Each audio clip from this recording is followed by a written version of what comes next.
the last 2 years. He's had this emotional support mug. I think it's mainly because it looks like him.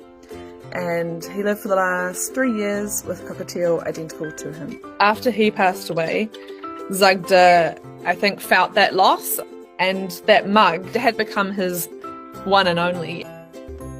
He wants me holding the emotional support mug all throughout the day. If he thinks that the mug isn't coming, he won't get on my hand at all. He'll go up to it and dance around it.